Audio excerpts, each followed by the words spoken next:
explain it, you know? Mm. Then I was just sitting there trying to put some water on my face, and uh, I turned on Facebook videos, and then I went to some guy popped up. It's called The Witness. It was a 10-minute video. I watched a few minutes of it, and he's Australian. He was deported to Denmark. He starts talking all this crazy stuff. I mean, it was pretty interesting, but how everything is centered on Australia. Yeah. And he's talking about like a plan that's been in place since 1999. Uh, Vatican moved $2.3 billion to Australia. I mean, it's just this whole thing, and I'm like, because I've had this feeling ever since Morgan went over was like, that's like the ground zero. Australia's like ground zero, you know. Yeah. Yeah. So, and it was interesting because I Yeah. was watching it and I wasn't getting charged. I was just like going, "Oh, this is interesting." Yeah. So I'm going to check out some of his stuff just to see what he's talking about. I went to his page and liked it. What's his But name? yeah, The Witness? yeah, it's called The Witness. It's called Yeah. The Okay. Witness. Yeah, I Mm-hmm. actually thought about sending it to you because I've been I don't really have time, nor do I have the desire to, um, surf the news feed. I surf the news feed for memes for the Soulogy group, and I do see things, but I don't just spend time going up and down the news feed. And but Yeah. one of the people that I like to read is you, because I just really appreciate the things that you talk about. Ever since you put that picture up a couple of months ago where you're standing up talking to people, I was like, oh my god, she's coming out. She being like so many of you, but yeah, like just the way you talk about what's happening, not running from it, not throwing love and light at it, and just but at the same time striving to maintain your neutrality, Yeah. which is like like the I don't know Challenging. how else to describe it, but like the mother's love, right? Like it's just like Yeah. a mother's kid can do anything, yet whether they're guilty or not, or whatever, right or wrong, or whatever, that mother's love is always in that neutrality, right? I Yeah. mean, It's it's so true. so yeah. So true. So what do you want to talk about today? Well, it's interesting that you mentioned a mother's love, because the thing, when you just mentioned about that picture of me, that's my current profile, I think, on Facebook. Is it? Yeah. Um, the yeah, the remember last year when I put up the red shoes? Yes, I put that up on the promo. I love that. Yeah, and yeah, and it really felt like that was, this whole CV thing was us being given the red shoes, and or being, realizing that we have. Yeah. And for me, it's been just this neutrality. Oh, can you hear me? Yeah, you're good. You cut out for a minute, but you're good. Keep going. You're good. Oh, okay. Notice came on the screen. Okay, sweet. Yeah, that the aspect of neutrality has been changing in place, and I'm totally not surprised. And there's so many of us that know that Australia is the testing ground right now. I mean, it's the perfect place. Like, we've got a decent sized population, we're an island continent, no one can leave, now. So, and but what's really surprised me through all of this, and there's an amazing guy called Tom Barnett, who's now being heavily censored, actually, who has been talking about, how to navigate all of this with restitude, and the things that you have said that I talk about. He's in this Australian society. I wrote a post about the Anzacs. I don't know how long ago it was, like a few weeks ago, and I thought about when all of Yeah. those men went to war in World War One, and they were the strong, masculine men in our population, and it's almost like we wiped out that part of our history, and you watch what's happening now. And like Tom's a great example. He's a strong masculine man, and he's being wiped off the internet right now. His website standards for information that was supposed to be going out to the public, like when does that happen? And so for me, it's all about, and a number of years ago I was shown that the masculine would rise through the feminine, as in the feminine embodiment, and we can see that's happening as well. Like it is women that are standing up and remember how to step into our healthy masculine. And that's truly what it's been for me. And that's that's the healthy mother as well. It's like that aspect of, I love you, this is what's important to me, but I also know that you will make your choices, and I will be here watching you, being, just allowing you to make those choices. And if you fall over, I'll be here to hold you when you get up again. But I know that I can't control you, and I trust you. And like, there's all of those within this that's offering us the opportunity to really step into the mother's love, but at the same time regaining the healthy masculine in our society. And and it's coming through the feminine, and I'm sure that you've seen that as well. Yeah, I did a post about 3 days ago because I had this whole series of lucid dreams, and there were so many standouts in the lucid dream, but the biggest one, and I've heard Morgan, when we've been talking, and she's been telling me what she's been getting. This goes back months and months, but anyway, the I wasn't even going to write about it, but I just happened to get this picture of these three sisters. A really cool picture. I forget who the artist was, and I thought, oh, I got to write this. I just knew to write it. And basically what it was it was like I was looking at the earth and all of the physical matter constructions, right? Like whatever those symbols were, like church and government and armies and all that patriarchal. And then there was like this glow, like I don't know how to describe it, but like this light, this glow of all these women. And it was really like the mother goddess energy through all these women. And it was like an off-planet force of energy. It was something that was like alien, although my thought was that it was always here. It just was like outside of, say, the visible light spectrum, but it was just like, I just saw in that moment, like it had been ignited, and it just was like this glow coming out of nowhere that was superseding everything. Like it was just unstoppable. I can't even explain it. It was like there was no way to resist it. Kind of was the feeling I got. But it's funny because sorry, keep going. No, that's all I was going to say.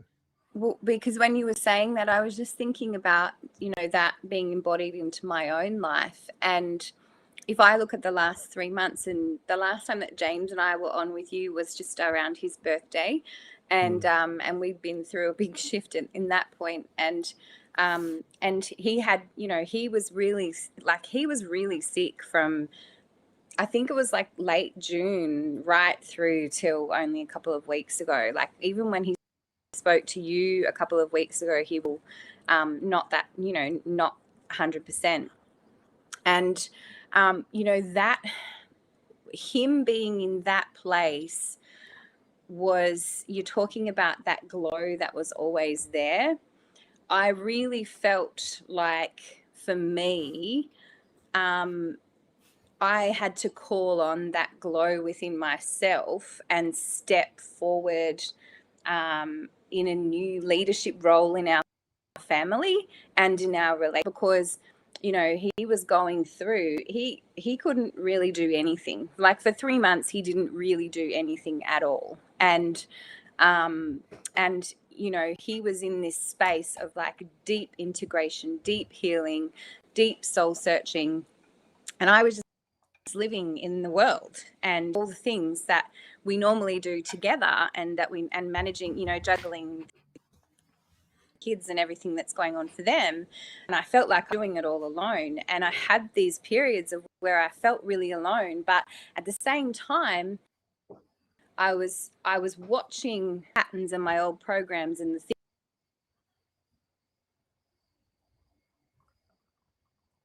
myself about what was happening. And I was like, actually, I want to be this bright, energetic soul who is standing in her power and who can do everything.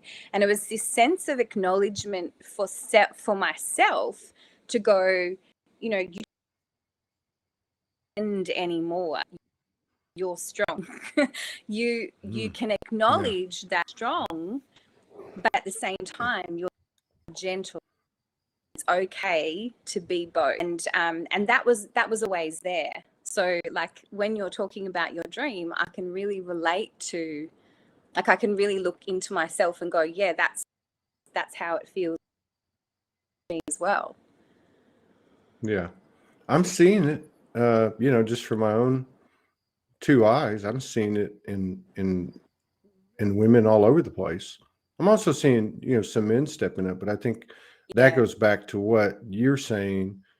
It comes through the feminine, and then, you know, Morgan would always say, one can't do it; they both have to do it together. And then she's been saying since I've known her that the women are going to come first. And that's what I wrote in the post. At the very end, I put there's a new connotation behind the words ladies first.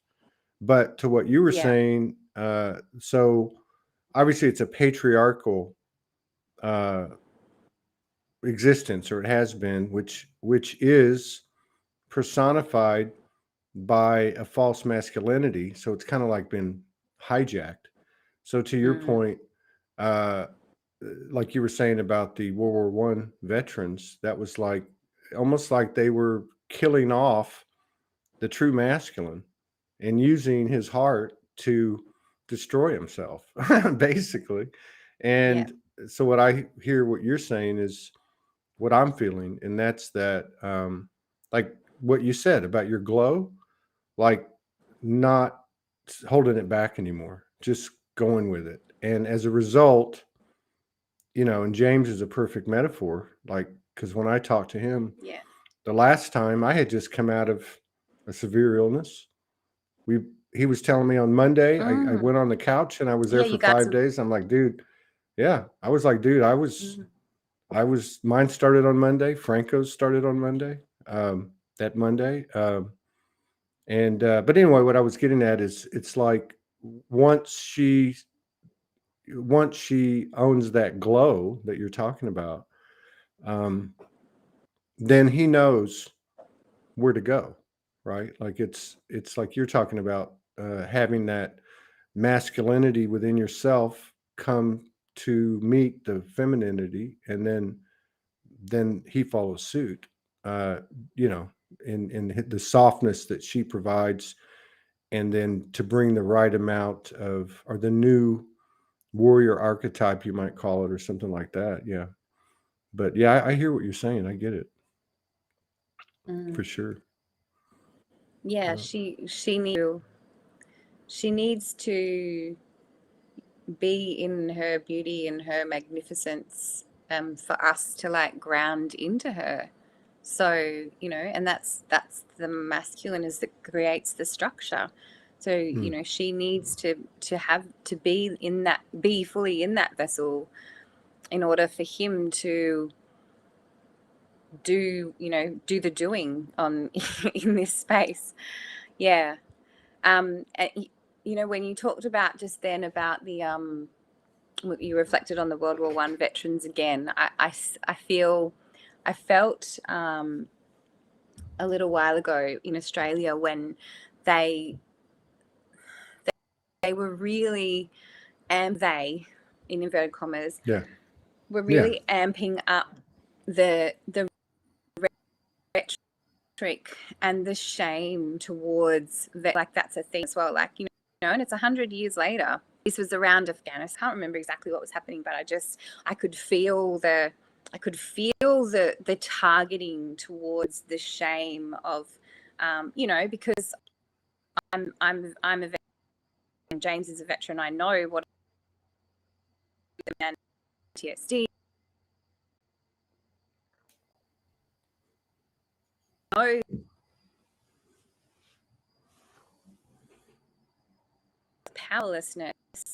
Oh, am I still here? You're back. Just keep going no matter what. You're good. Okay. Yeah, okay. I know the feeling of powerlessness that comes when, you know, when that aspect of shame comes up. And so I was watching it, and it was very interesting how then moved to Victoria and the tradies, which is like that, you know, in this role model, tradies are, you know, they're the masculine man out doing the job and that kind of thing. And it was them. And then they were led to the War Memorial. Let's just say they were led, like they went to the War Memorial, but it happened that they ended up at the War Memorial. So all of a sudden, this story, the story of these linked to the myth of the Anzacs, and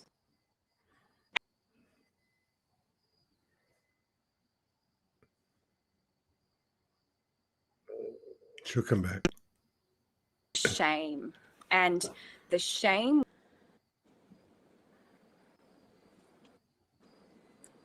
Yeah. The shame was. I don't. It's okay. Yeah, we're good. We just keep going with it. Yeah.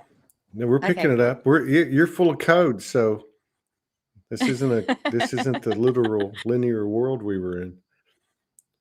And so, you know, and this thing I was watching right before. Yeah, go ahead. There's a lag. Go ahead. Okay. Yeah. No. The thing, like people, that post about the Anzacs was shared quite a bit, and people were like, how can you compare the tradies to the Anzacs? And, you know, and people were really pissed off that it was at the War Memorial in Victoria, and that's a really sacred place of actually what sits there, like what's been created there. And we, you know, and those of us who are sensitive, we know how sacred that place is. And people would say, you know, that there's no notion here. There is, without a doubt, there's a correlation which is designed to enhance the shame vibration in this country. And the shame, you know, is the lowest vibrating emotion, and that just closes down the masculine heart. And so, you know, I was watching all of it.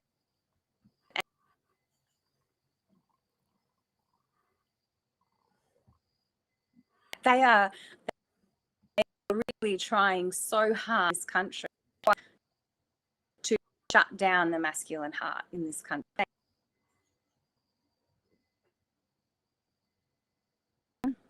That because they can't stop it, who themselves, and doing that, creating, coming and like stepping into. Right. Yeah. We're getting it.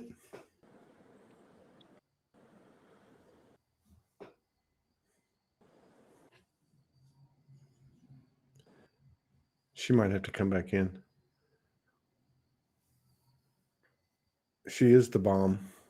Kirsty Lee is the bomb. You back?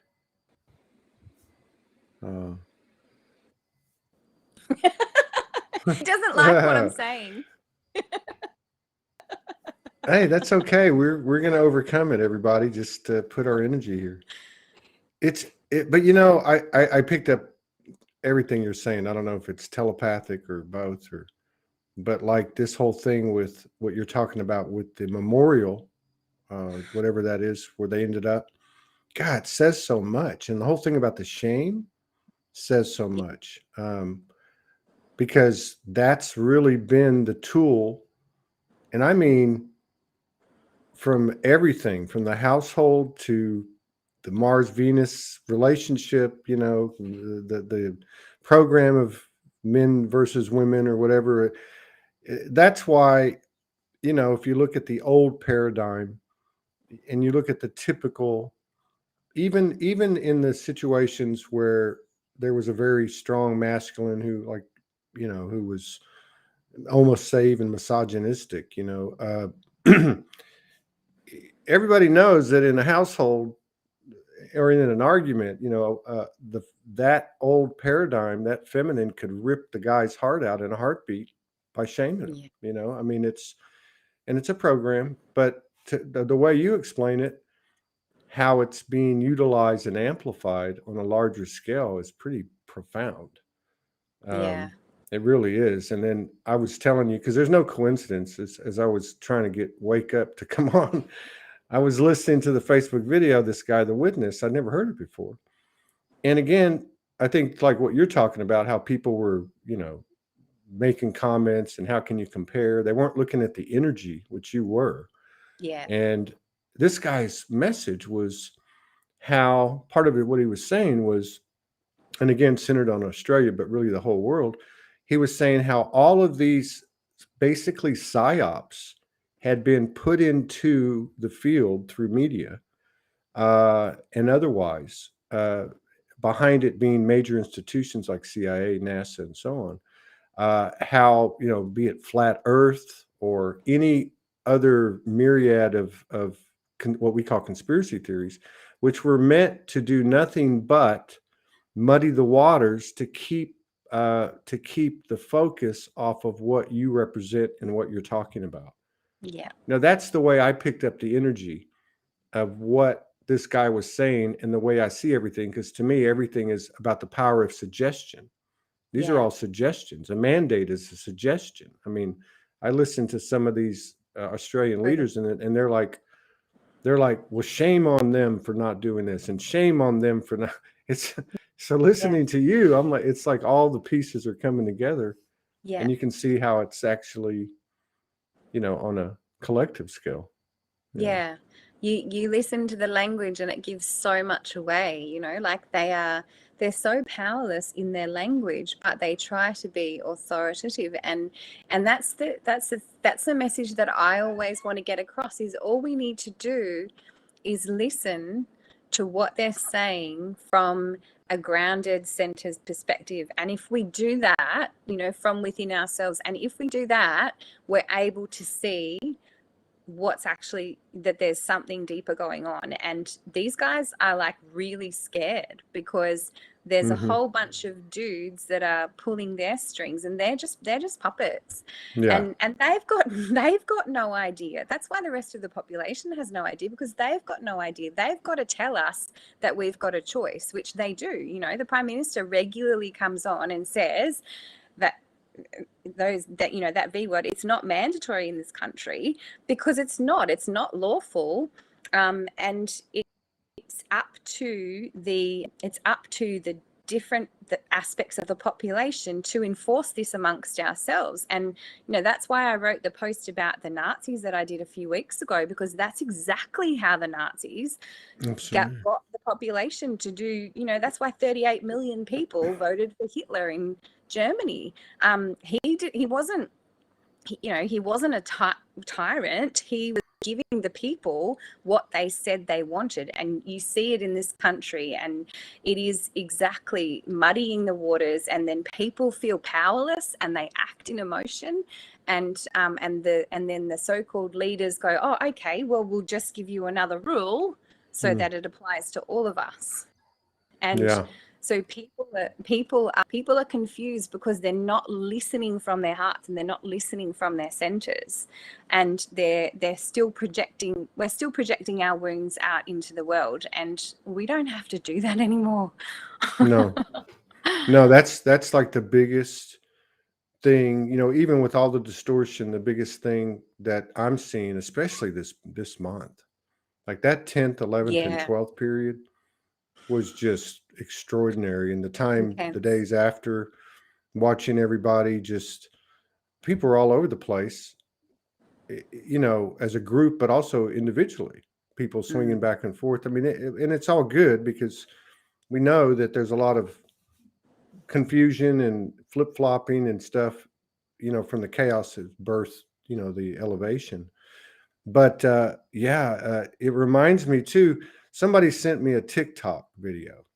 I don't even know why I opened it. I just, it was a friend of mine. I don't even remember who. This is my kid. It was my kid. So it reminds me of what you're saying about listening to the words. So there's an old man sitting on the other side of the table, and there's a kid on my side, right? And he says, let's both put $20 on the table. The kid says it to the old man. So they both put $20 on the table. And then the kid tells the old man, put 10 more dollars up. Give me $10 and you can have the 40. Okay. And so he takes it. He puts up $30 now and he gets 40. So he's made $10, or he's made whatever. I'm getting it wrong. But the whole point was that the kid says we both made $30. And and you look at it and the old man goes, wow, you're right. How did that happen? I mean, that's impossible. But it was just the power of the suggestion, because the kid had actually only made $20, but it looked like he'd made $30 because he got a 20 and a 10. And the other guy got, so the other guy got two 20s, giving up a 10. But that's what I came to my mind when you were talking about listening to what's being said. And I love what you said too about they're scared, these that are playing those roles, and we know that. And it's like a parent losing control of a teenager. 100%. Right? It's like when a teenager goes, oh, my parents can't kill me. So I'm going to go do what I want. I'm going to go sneak out or whatever. But it's even bigger than that, because it's that glow that's just not even of this world. Like there's no way to contend with it. Yeah. I mean, I don't care what's the reality, underground bases and all the horrific things that have been leaked out. And, this force it's just something that's otherworldly. It's like you can't even contend with it. There's no way. And I love the glow. Yeah. Yeah. But I mean, it's just like, how can you do anything but align with it?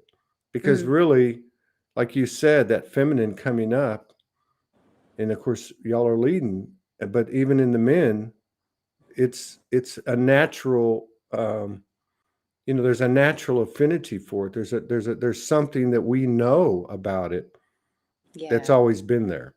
Yeah. Otherwise, why would we have, really, when you get right down to it, when the shift hits the fan, why would we always bow down to it? Because it's in our DNA. It's our mother, basically. And we do know it. And that's the thing, is that when we act in accordance with the knowing instead of in accordance with the fear, we comply with the mandates and all that kind of thing, we realize more and more. And the more we do it, we realize, oh, I don't have to be scared of that. I had an incident with my mum about a month ago, and she had to do something that she hadn't done for quite some time. And she was crossing a border and she had to fill in some paperwork. And she said to me afterwards, she said, I'm so glad that you got me to do that, Kirst, because she said, I'd not done it for some time. And I realized that I was like in fear about it. And now that I've done it, I realized I've got nothing to be afraid of. And so, the more that we follow those urges of no, this doesn't actually feel right, so I'm going to do what feels right. I'm not just going to do it because if I don't do it, everyone's going to look at me funny, or they're going to, project and attack me with their eyes or whatever. Then it's okay. I'm going to do it anyway, because this is what feels right for me. And I know that I've got no intention to harm. So, and then I do it and I'm like, oh, that was actually really easy. And so it becomes normal for me to just keep doing it. Yeah. So and that's the glow, because the more of us that keep doing that and keep stepping into that, we allow we allow the glow to kind of emanate, and it's like you said, it's unstoppable. And it is. And as a parent, like when you watch your the biggest thing I've had to learn is just to let go. And when I let go, my daughters blossom. Like, they make mistakes and there's stuff that I'm like, why? But they will become their own people because I've allowed them to have their freedom. Yeah. Yeah. And I think that from a multidimensional aspect, I know we're rooted in the human, and the human is the hero. Um, Yeah. this word that we use, be it sovereignty or freedom, what we're doing energetically is far beyond this earth. Like I'm convinced that we're stepping into our glow, uh, in claiming our true freedom and sovereignty energetically as souls across all timelines and dimensions. Meaning that, for instance, I'm of the belief that we're moving towards a frequency higher than the galactics, but they're going with us. Like the whole thing is coming into unification far beyond just the people of the earth. We just happen to be in the most dense environment. And then what you said about like your mom's story, I got an interesting show about 3 days ago with a lady from Australia named Serena Whitefeather, a friend of Melina's, Mm-hmm. and she's a I forget what she does, some type of modality, but whatever she does, she has to travel. And she's going, how am I going to do this? I'm not getting a jab. And then her higher self came in and told her, you need to get, you can go ahead and get the Moderna jab. And she's like, what? And so she followed the guidance. She set the appointment. And the night before, she said she was in total confusion. And the next day, everything just guided her to go forth with it. So I listened to the story and I thought, wow. So she's actually made a decision from her own center point, from her own heart and her own connection with what we call soul or higher self. And it just got me to thinking about the energy of the whole COVID thing and everything that comes from it. There's more, I would say there's more chaotic energy. This is my opinion. There's more chaotic energy coming from the divisiveness that it creates as a result of our own, um, what do I want to say, our own power that's going out unconsciously, Yeah. as we have in the past, than there is from any threat, say from a physical standpoint. Not that there's not, I'm not trying to debate that, but my point is the whole division thing and separation thing goes back to what I saw just, before we got on that, the guy, the witness, talking about the psychological warfare. Yeah. And how you just become so confused. And we've all been in that state where like you've got all this pressure on you and all the kids and family and job and bills and loans and all that stuff, and you just aren't yourself. Yeah. So it's, to me, it was like a really, I appreciated the experience, and I've always said I respect what anyone does, but they should do it from their own truth, which Yeah. my truth may not be your truth. I've said Exactly. this. And who are we to judge anyone else's truth? Yeah. And that's all part of the divisiveness, isn't it? Like that's what's been programmed into us, is to judge somebody else for their decision when we've got no right to do that. Yeah.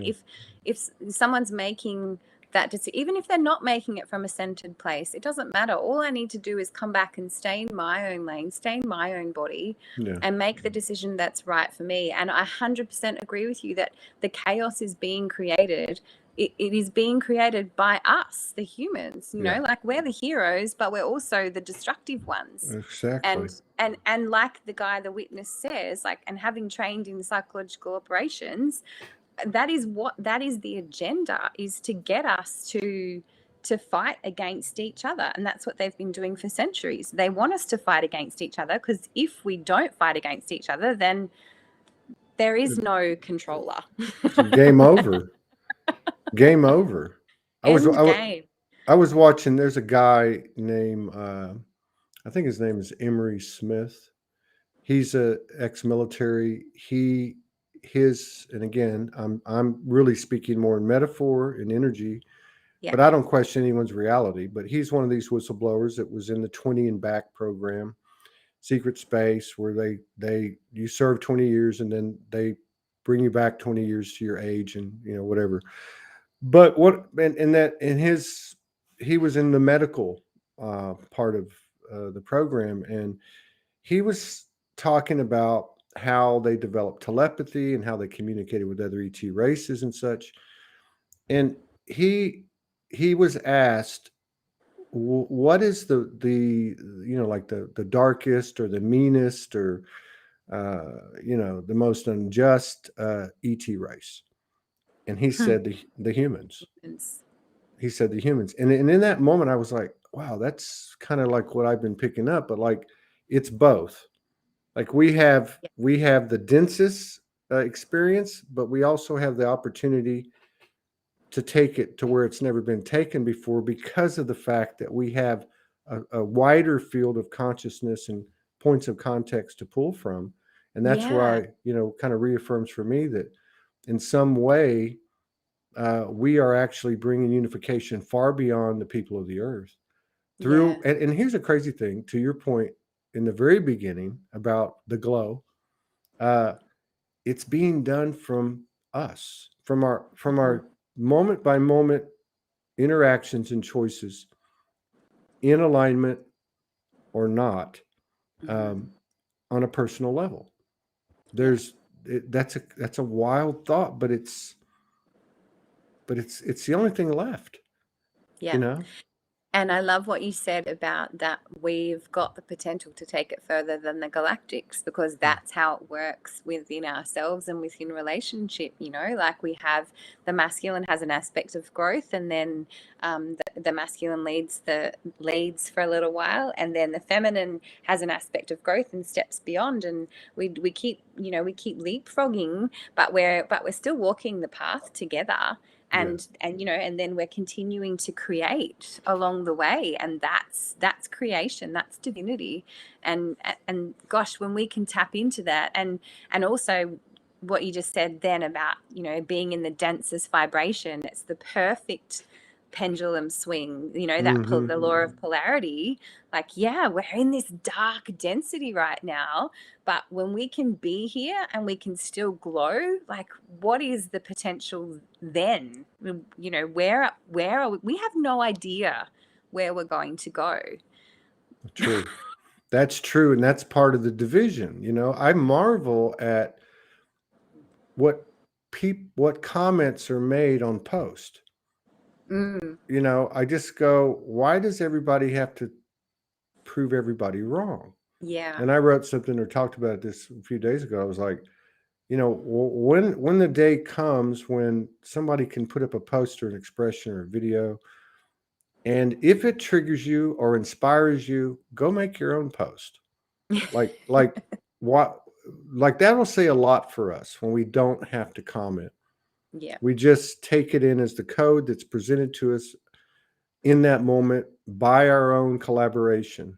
And we just, and then the thing with the glow thing, the other thing I started thinking too was like, so say the earth is one big atom, and you got a nucleus, you got a proton and an electron, and that's us.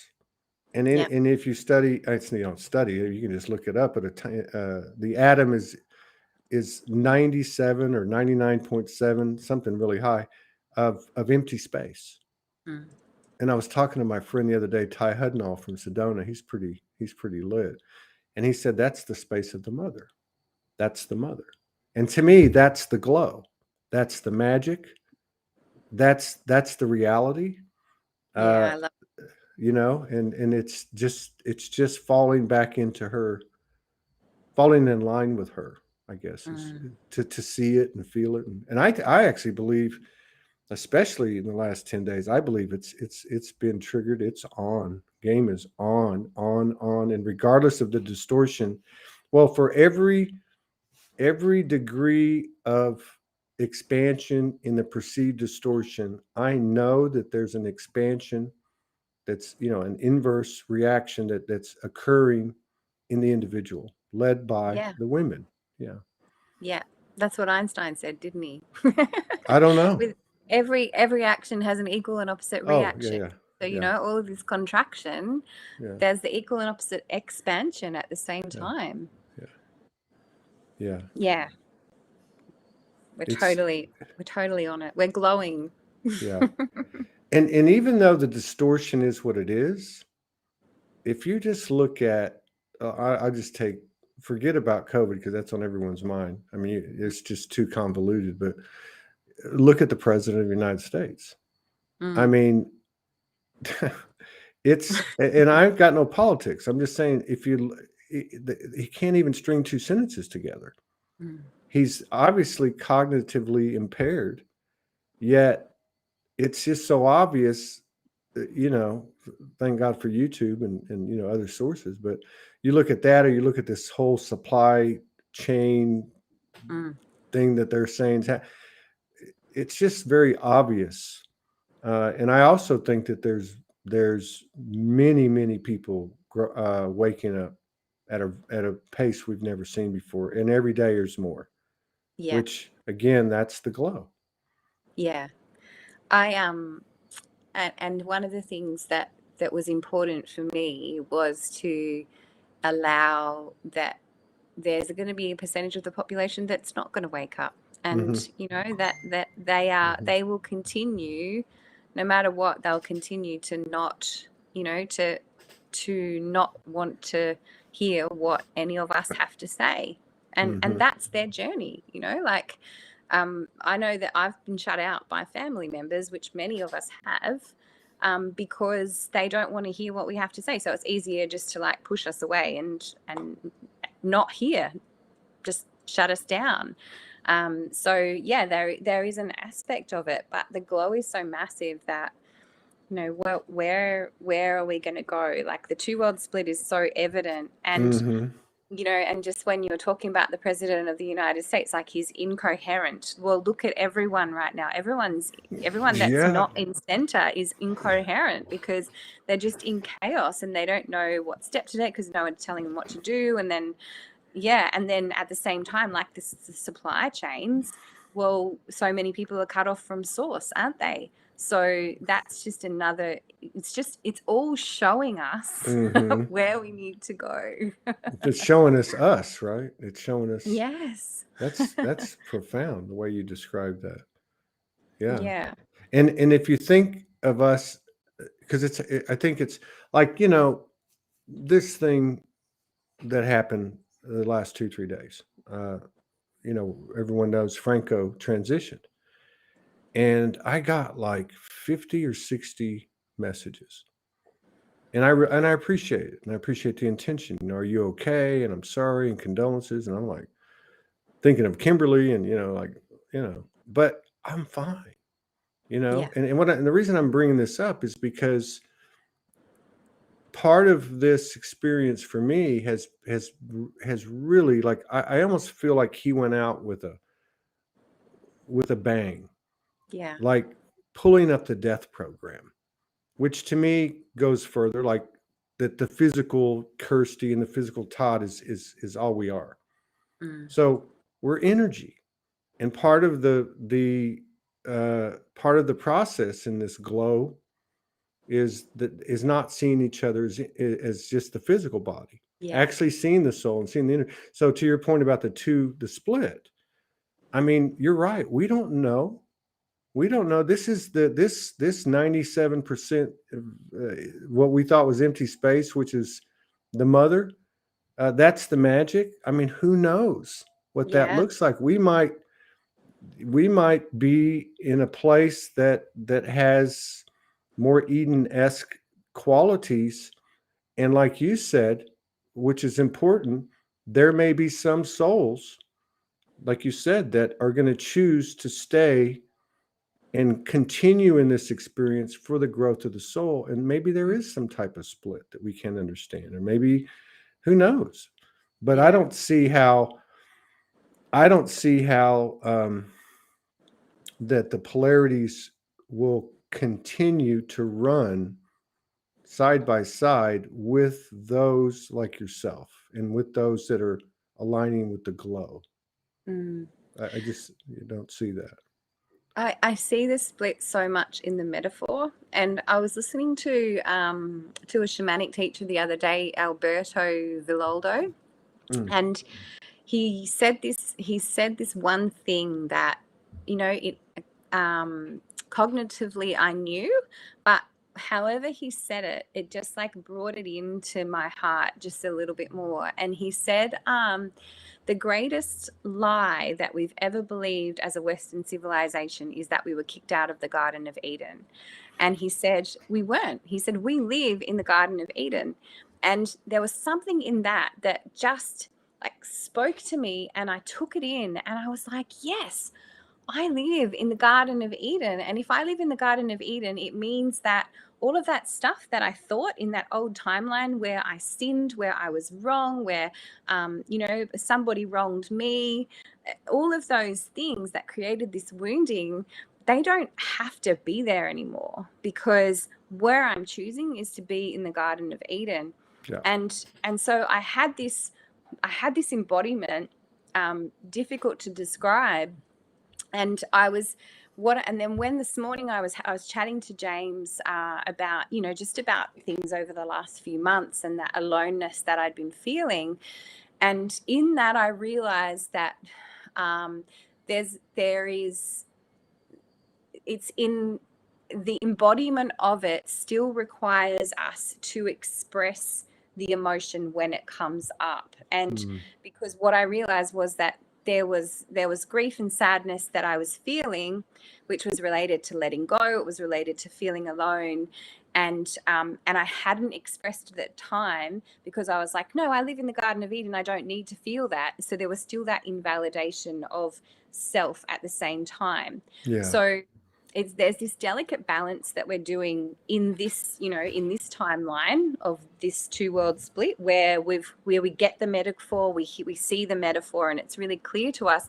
But at the same time, the human is the hero, and so we need to honor the human's ability to and the human's necessity to express what's going on for us at the time that we're feeling it, because otherwise it gets stored up and then we just bring our crap into the Garden of Eden.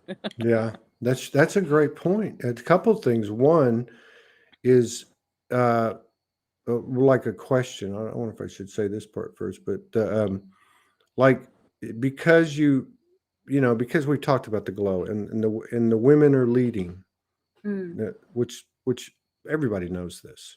I mean, we all know this. So, and if you don't believe it, just go back to 2012 and even up through today and look at the percentage of female to male in these communities.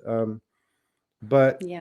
like you talked about, feeling alone, and the other things that you were feeling emotionally, and having to speak those things, to bring it to light. And I think about like what's gone on in this year. There's been like a lot of isolation and me time, for everybody.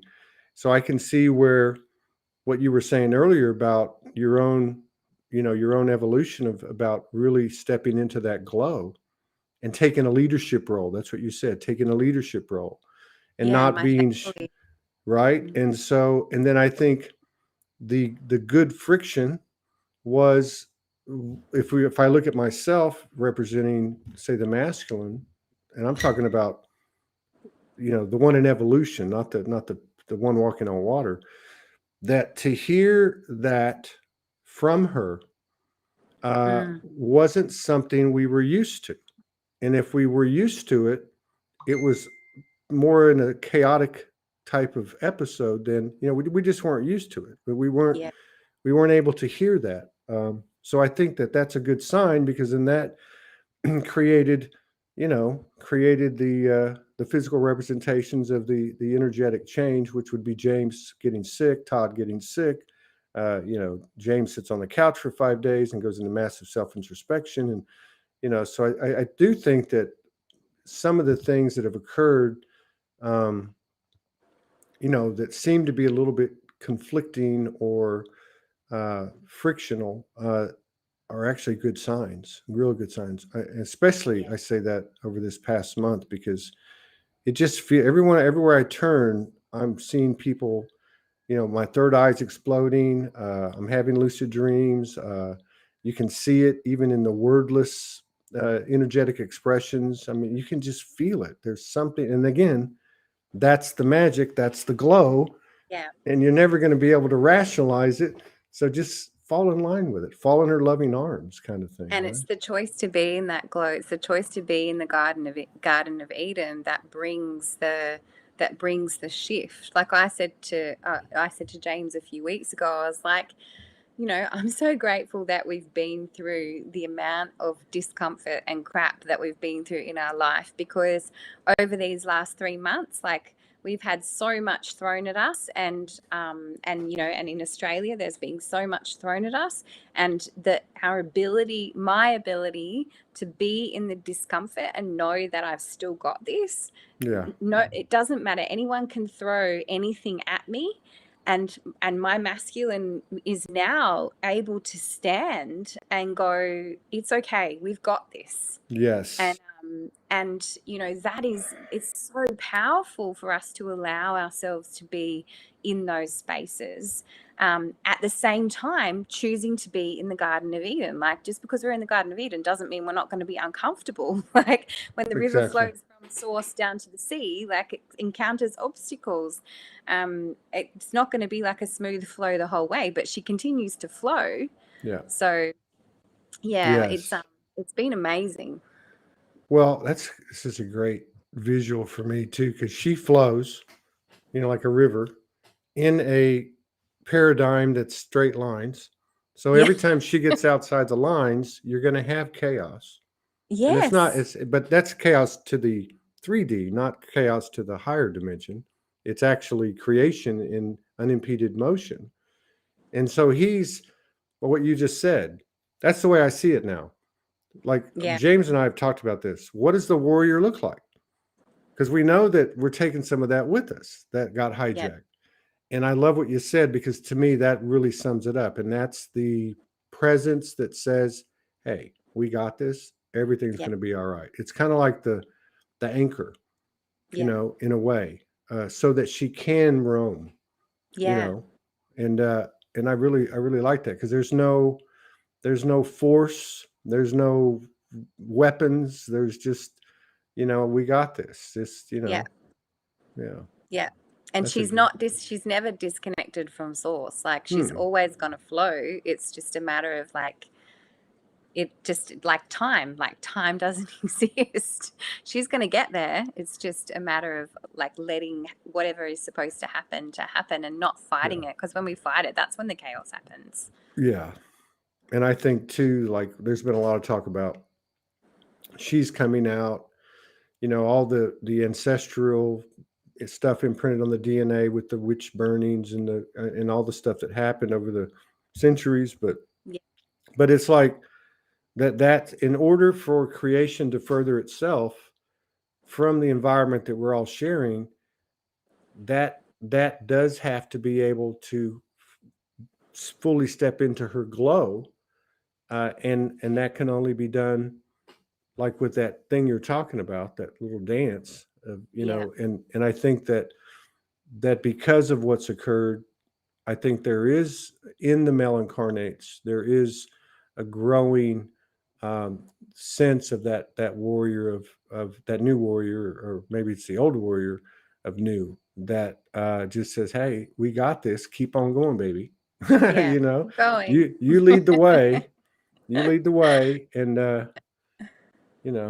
just don't be afraid. Like, there's nothing to be afraid of. Just remember, we've got this. There's nothing to be afraid of. Keep flowing. And when we keep flowing, we realize there's nothing to be afraid of. Hey, because we just keep going, and we realize, oh, we just keep flowing anyway. So come back to that heart state, come back to nature. I think, like Sasha said it, like, nature is everything. And to me it is. Like, I'm always looking at the metaphor that relates me to nature, and how that how the flow happens. So, and she's such a perfect mirror for all of us. It is, isn't it? Yeah. It is. Everything is symbiotic.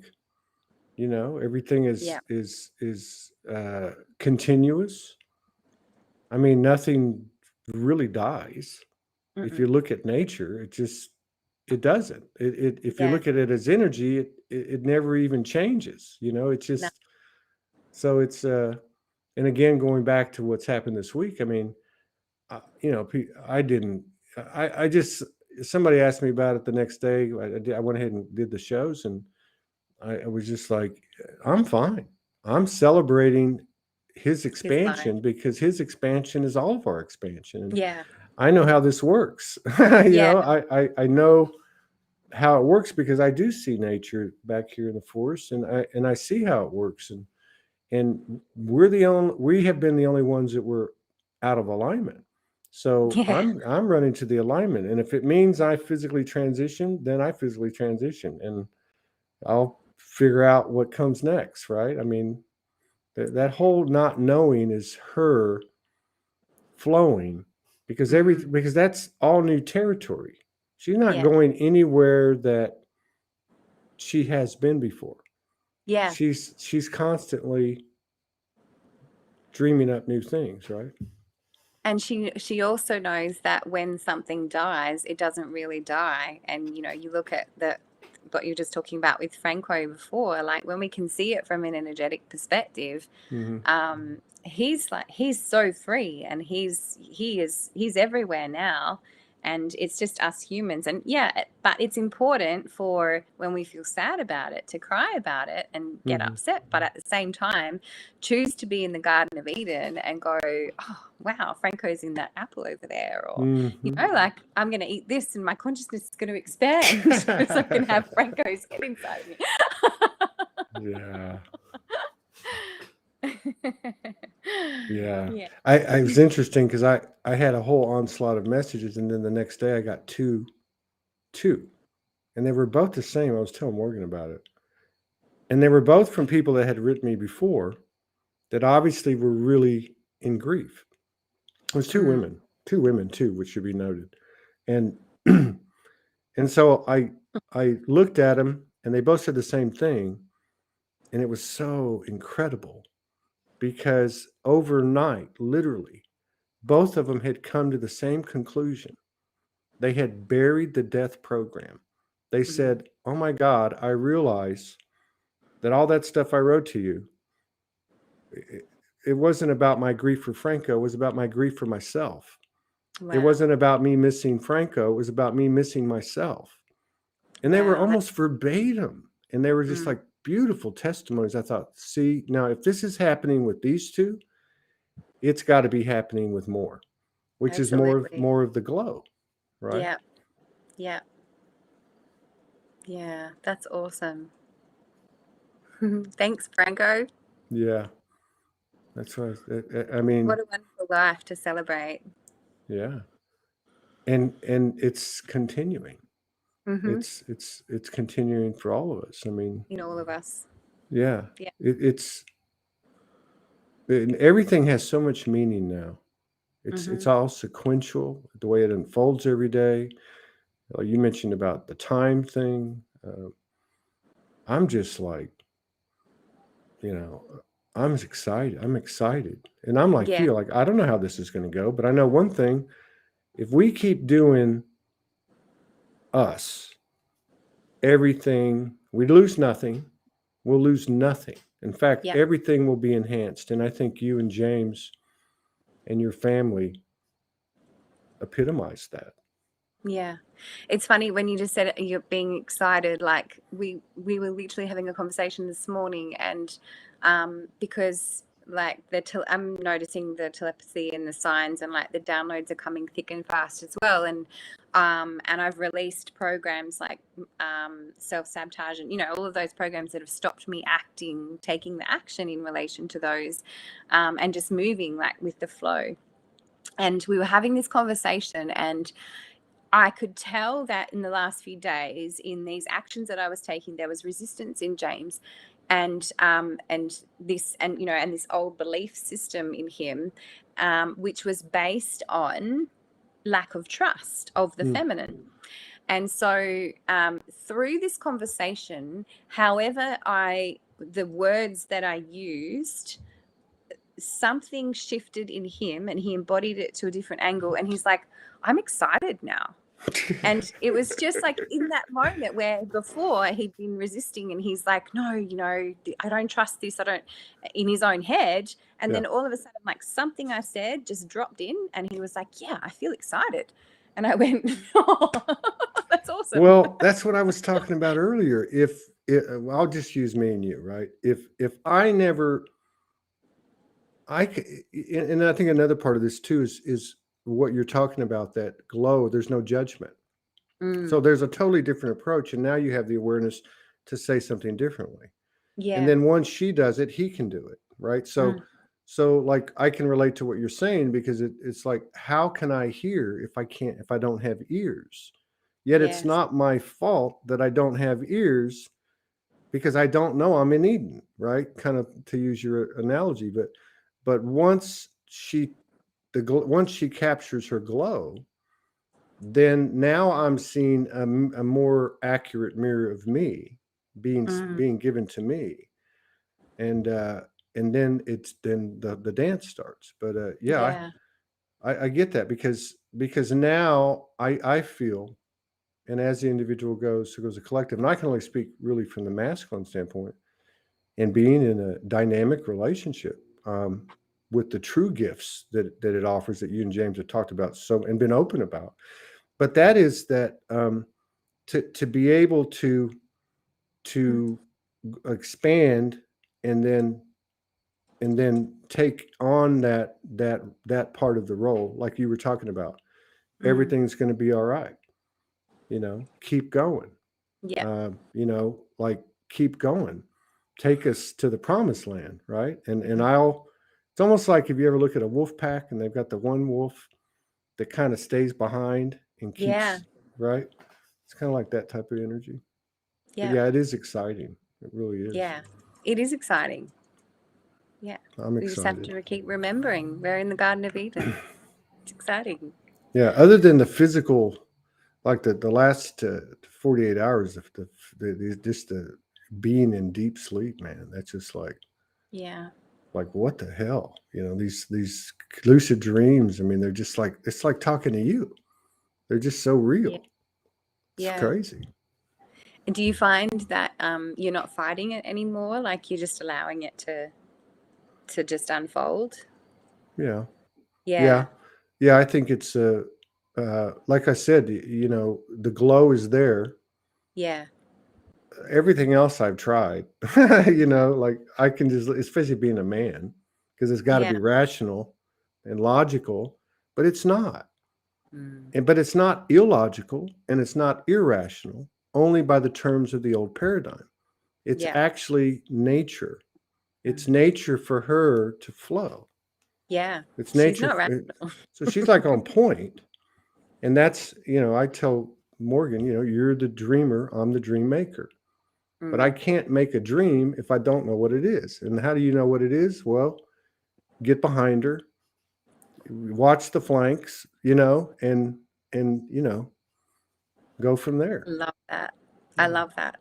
She's the dreamer and he's the dream maker. Yeah. Yeah. Beautiful. That's how I feel. That's how I feel like we're all getting to, really. Yeah, and that's how I feel in myself too. Like I've always been a really strong visionary and I've always been able to feel the dream. But it's that masculine element of myself that has almost like that has subjugated to external forces. And that has subverted my dreams in some ways, and that's where I really feel like this Garden of Eden thing has dropped in, and it's like, no, you can be the dream maker now as well. And that just strengthens mine and James's ability to be able to do that together. I agree with that. It's like there was a point where I was like, well, maybe she's teaching me to be she's teaching me my feminine and I'm to teach her my masculine. And I'm saying this like from a metaphor, but I mean, like I have a bead on the masculine. It's been just as subjugated as the feminine was in you. Absolutely. And so if there's no personal and there's no judgment, and there's just, now I can let my ears come out and I can hear and see and actually see what's happening. Because, but yeah, I see that where you take on both. Yeah. You know, you take on the dream and the dream maker. It's Yeah. it's the weird spirit science beyond the 3D. You know, so, and that's the other thing you said too, is about, are you finding you're more accepting of it? Absolutely. It's a constant, you know, people use the word surrender, but to me it's more like just falling into that glow. Yeah. Because I know the magic's there. I've had enough experience with magic to know that that's what it is. Like, okay, that's like, you know, that's always been the muse, is this, the scent of, I can only describe as her. Like, like it's, there's something that moves you towards that, and you want to like take it in and then erect and create and manifest and build and construct these, you know, these physical matter representations and experiences in inspiration of that. Yeah. True abundance. Hey. Yeah. Well, you got a beautiful family. I love you guys. We love I you love you too. guys so much. You have no idea. I was telling Morgan last night, and I don't know why. I just know y'all. It's just one of those things. It's the glow. It's the glow. Yeah. And I think that your lucid dreaming is practicing, like the avatar thing is practicing like being here with Morgan in Australia, so that it actually like happens in the 3D faster. Yeah. I agree. There's something there. There's something going on there. Yeah. For all Yeah, of it us. feels like that. Yeah, for all of us, there's something going on. Yeah. There really is, and that's, you know, that's just, and like I said about the two ladies, that for to see somebody express something in an event such as that, and then 24 hours later to have not just a little soundbite, but to have a thorough explanation of what their epiphany and revelation of self was, to me spoke volumes to the Amazing. energy that we've just you know, a lot of our expansion has been like stair steps, but this was like a catapult.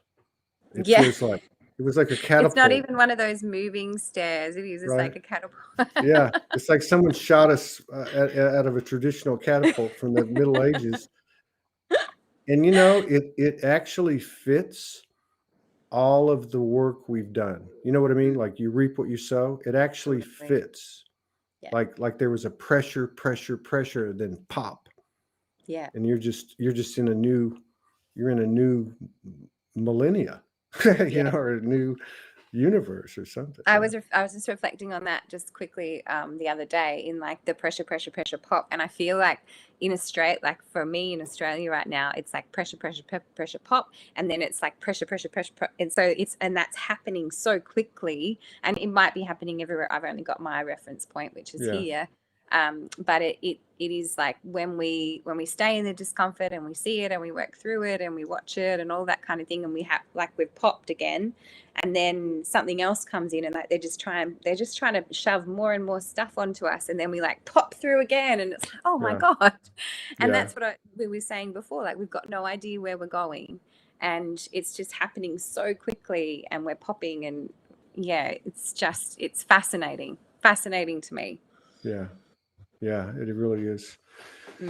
Well, I love you, and tell James hi. Tell James hi. Yeah, and I'll see you in my lucid dreams, and until it becomes awesome. until the physical and the non-physical merge, or however this works. You have a beautiful day. Okay, you too. I'll see you Thanks later. everyone for being with us. Yeah.